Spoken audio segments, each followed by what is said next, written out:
આ સોરઠિયા હોસ્પિટલ છે. મુન્દ્રા સાવ નાનો ગામડો હતો, મુન્દ્રાનો વિકાસ ન થયો હતો ત્યારે આનું બહુ નામના હતી સોરઠિયા હોસ્પિટલની. કોઈ હોસ્પિટલ અહીંયા હતી નહીં મુન્દ્રામાં, એવી બે ત્રણ હોસ્પિટલો હતી, પણ આ સોરઠિયા હોસ્પિટલનું બહુ નામના હતી.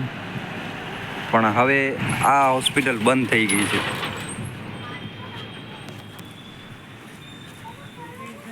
અહીંયા દવા પણ સારી આપતા હતા, બધું ઈલાજ બીજી હોસ્પિટલની જેમ.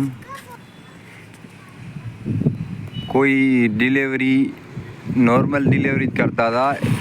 બીજી હોસ્પિટલો મેં ઘણી એવી જોઈ છે કે નોર્મલ ડિલિવરી હોય પણ પૈસાના લાલચ માટે દર્દીઓને બીવડાવી નાખે અને સિઝેરિયન કરી નાખે અને 40-50 હજાર લૂંટી લે. પણ આ હોસ્પિટલ મેં એવું સાંભળ્યું નથી કે કોઈને લૂંટ્યો છે, પછી મને ખબર નથી. પણ આ સારી એક હોસ્પિટલ હતી, પણ અત્યારે એ બંધ થઈ ગઈ છે. લગભગ 4-5 મહિના ત્યાં બંધ છે, કારણ કે દર્દી આવતાય નથી.